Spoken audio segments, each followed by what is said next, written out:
Salut tout le monde et bienvenue dans une toute nouvelle vidéo Question pour Magnus.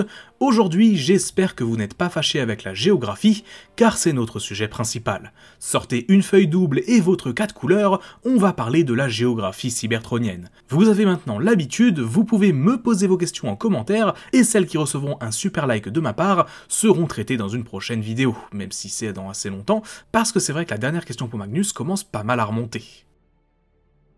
La géographie de Cybertron est énormément changeante en fonction des continuités de la licence Transformer, donc je parlerai ici des grandes villes et régions et des principaux éléments de paysage que l'on retrouve dans beaucoup d'histoires, et le tout sans trop rentrer dans les détails, en tout cas pas ce qui me semble négligeable, autrement cette vidéo n'en finirait plus, et mon très cher assistant et moi-même, on n'a aucune envie de faire une vidéo soporifique de plus de 2 heures où on vous détaille chaque kilomètre carré de la planète. Tout d'abord, d'un point de vue de l'organisation territoriale, Cybertron est une sorte de monde fédéral, les grandes régions de la planète ont une capitale, ainsi que leurs propres administrations, un peu comme les États-Unis si vous voulez. Si la planète est suffisamment grande pour avoir plusieurs endroits bien définis et découpés administrativement, elle reste relativement unifiée en matière de culture et d'architecture, même s'il y a des exceptions.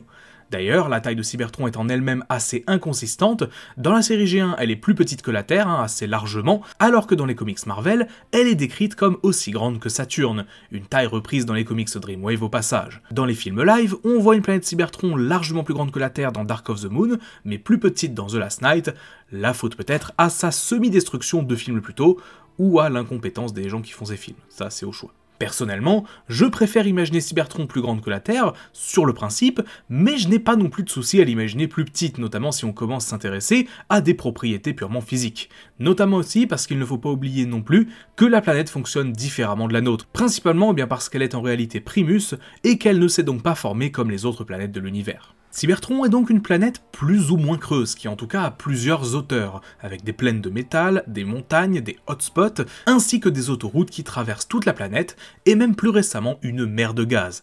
Un des paysages les plus notables sur Cybertron est sûrement, déjà premièrement, la mer de rouille, un désert de rouille avec des tempêtes particulièrement violentes et des créatures dangereuses telles que des Insecticons ou des vers mangeurs de métaux. L'histoire de cette région est souvent différente, parfois c'est une région de Cybertron comme ça de base, parfois c'est une zone devenue ainsi, à cause d'événements passés, ayant conduit à rendre cet endroit inhabitable pour la plupart des Cybertroniens. Personnellement, je trouve que l'esthétique de la mer de rouille ressemble pas mal à certains paysages que l'on peut trouver dans Fallout ou autres univers post-apocalyptiques, comme par exemple la mer luminescente de Fallout 4. La mer de rouille borde Polyhex, qui est une région située dans le nord de Cybertron, et en son sein, on va y trouver Darkmount, une forteresse dirigée par Straxus, un tyran dont le moyen de tuer favori est la chambre à fusion, ça vous en dit long sur le bonhomme. Cette région a accueilli de nombreuses batailles entre Decepticons et Autobots au travers des différentes continuités et revient souvent sur les cartes de la planète. Tant qu'on est dans cette région, on peut s'arrêter à Yakon, qui est la majeure partie du temps relativement proche de Darkmount. Yakon est la capitale incontestée des Autobots, abritant la chambre des anciens et les archives, et étant un grand lieu de bataille au travers de toutes les continuités également.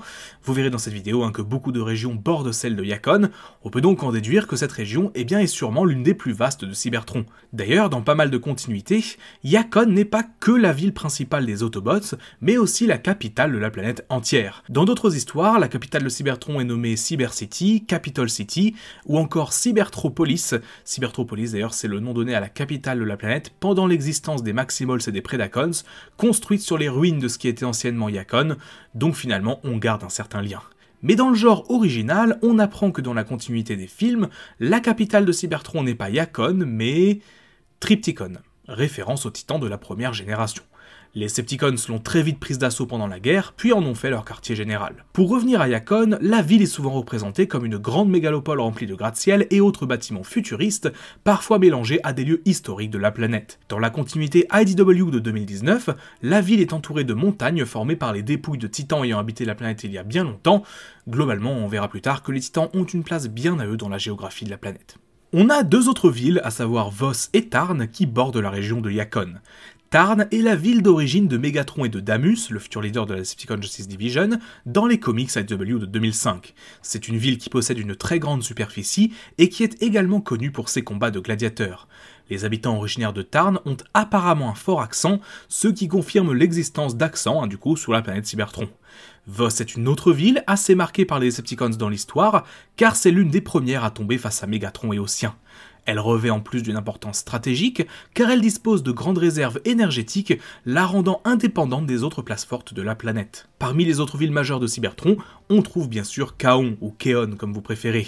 Keon, c'est une région et aussi la capitale des Decepticons. Cet endroit était connu avant la guerre pour être l'un des plus malfamés et dangereux qui soit, notamment à cause des combats de gladiateurs qui se déroulaient dans des arènes souvent illégales. On trouve une forteresse à Keon nommée Colcular, elle sert de quartier général au régime des Decepticons dans certaines continuités. Dans la continuité Marvel G1, Keon n'est cependant pas la capitale des Decepticons, il s'agit de Elex, une ville qui servait de rivale entre guillemets à Yakon. On peut aussi mentionner la ville de Rodion, une ville située aux alentours de Polyhex. Dans la continuité IDW, c'est là où Orion Pax était le chef de la police, et c'est dans cette ville également que Megatron et Impactor travaillaient dans des mines. Chose assez étonnante, le bar de Macadam y était implanté dans ces comics-là, là où traditionnellement, il est implanté à Yakon. Une autre ville majeure qui est assez intéressante, c'est Praxus. Cette ville, avancée technologiquement et culturellement, située dans l'hémisphère nord de Cybertron, était prisée par une grande partie de la population et très attractive. Cependant, dans les comics Dreamwave, elle connut sa chute lorsque Megatron et ses Decepticons décidèrent d'en faire un symbole de leur mouvement et du changement que ce dernier était censé représenter pour la planète. En effet, en tant que symbole de ce qui avait fait la prospérité de Cybertron jusqu'à maintenant, avec sa technologie et sa culture qui en faisait presque un endroit utopique sous certains aspects, Megatron ordonna de réduire à néant la cité, de tuer tous ses habitants et de ne laisser aucune trace de la culture de l'endroit. Un seul survivant fut choisi par Ramjet afin de prévenir le reste des habitants de Cybertron de la puissance des Decepticons, et ce survivant, en l'occurrence, il s'agissait de Blue Streak. On peut également évoquer Nayon, qui était une ville dans la continuité IDW, dont Hot Rod était originaire, une ville assez hostile au gouvernement cybertronien de l'époque, menée par Zeta Prime.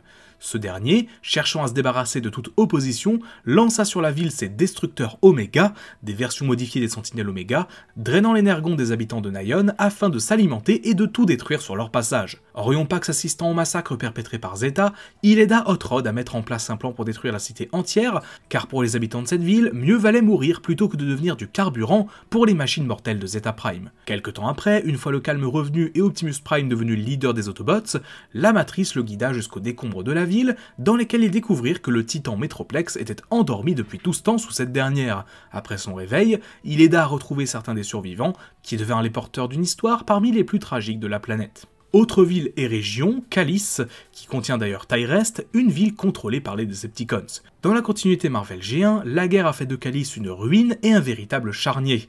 Xaron choisira cette ville afin d'y implanter une base Autobots, et dans la continuité IDW, Callis est la ville où était installé Onyx Prime notamment. On peut aussi mentionner Crystal City, qui est une ville assez mythique, un véritable Eldorado cybertronien, source de légendes et de superstitions. Dans la plupart des continuités, Crystal City est une ville perdue, ensevelie, souvent gardée par Omega Supreme ou Thunderhall, plus récemment dans Cyberverse. On la voit pour la première fois dans la série G1 où Omega Supreme en était justement le gardien.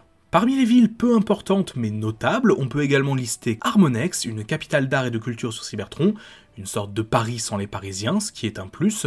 Dans la continuité des films, on trouve Simfur, qui est la ville dans laquelle on a trouvé le Allspark pour la première fois, et dans laquelle plus tard, Starscream fera construire la réplique du cube. On a également Altiex, qui borde plusieurs régions telles que Yakon, ou encore Callis. Dans la continuité Dreamwave, une bataille y a eu lieu, bataille qui a entraîné une grosse perte pour chaque armée, et dans laquelle beaucoup de civils ont laissé la vie.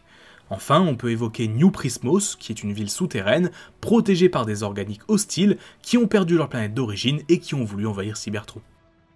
Sur Cybertron, s'il y a beaucoup de grandes villes, il y a aussi des coins plus reculés, notamment pour des bases, des mémorials, ou parfois ce qui s'apparente à des fermes.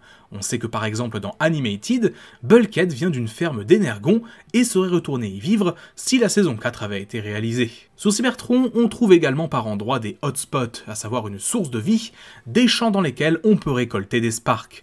Les titans, la plupart du temps, en possèdent un chacun, et à travers Cybertron, on trouve en tout une douzaine de hotspots différents, ainsi que un hotspot sur chacune de ces lunes. Et justement, en parlant de cela, Cybertron possède dans la plupart des continuités 2 lunes. Luna One, qui est la lune de Cybertron la plus chargée en histoire. Dans IDW1, elle est cachée par Adaptus, puis récupérée par Tyrest comme base secrète. Il y a aussi Luna 2, plus petite, connue pour son hotspot et ses mines d'énergon. Dans de rares continuités, il existe une troisième lune, mais l'existence de celle-ci reste globalement insignifiante.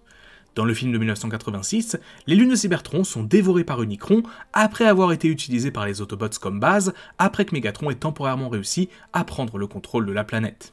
Plus tôt dans la vidéo, on a mentionné plusieurs fois les Titans. Bien qu'au travers des continuités, l'emplacement de ceux-ci et de leur ville change, on peut quand même les citer.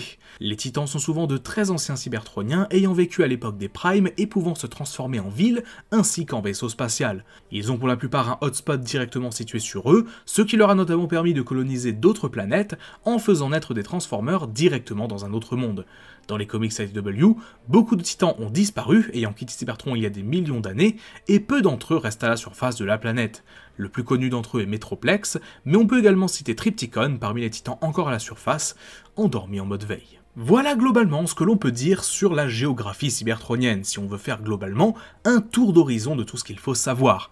Alors bien sûr, cette vidéo du coup était dédiée uniquement aux places fortes, aux grandes villes, aux lieux notables de la planète, et globalement les plus importants, ce qu'il faut savoir, l'essentiel en tout cas, à savoir sur la planète des Transformers. J'aurai l'occasion de reparler de Cybertron dans pas mal d'autres vidéos je pense, en fonction de ce qui peut vous intéresser, mais par exemple j'avais déjà une idée de vidéo sur comment Cybertron pourrait entre guillemets exister, quelle serait sa composition physique, comment est-ce qu'une planète comme ça pourrait réellement exister dans l'univers. On pourrait également parler à l'occasion des colonies cybertroniennes, ce qui serait un gros sujet déjà rien que ça, et même simplement d'autres éléments sur la planète des Transformers qui est mine de rien extrêmement riche en lore, et croyez-moi, j'ai pas fini du tout de parler de tout ça. Bref, sur ce, n'hésitez pas à me dire en commentaire comme d'habitude ce que vous avez pensé de la vidéo. Si vous avez des questions, eh bien posez-les et celles qui recevront un super like seront traitées en vidéo. Sur ce, c'est tout pour moi, c'était Magnus, on se dit à très vite, ciao! Merci beaucoup d'avoir regardé cette vidéo, j'espère qu'elle vous aura plu. Si vous l'avez aimé, n'hésitez pas à laisser un petit pouce bleu et à me dire en commentaire ce que vous en avez pensé. C'est peu, mais ça aide beaucoup. Si ce n'est pas encore fait, abonnez-vous pour ne pas rater les futures vidéos, et si vous pouvez vous le permettre, passez faire un petit tour du côté de Tipeee, où vous pouvez du coup me laisser un don pour voir les prochains focus en avance, ou même demander le vôtre éventuellement. Sur ce, c'est tout pour moi, c'était Magnus, on se dit à très vite. Bye tout le monde.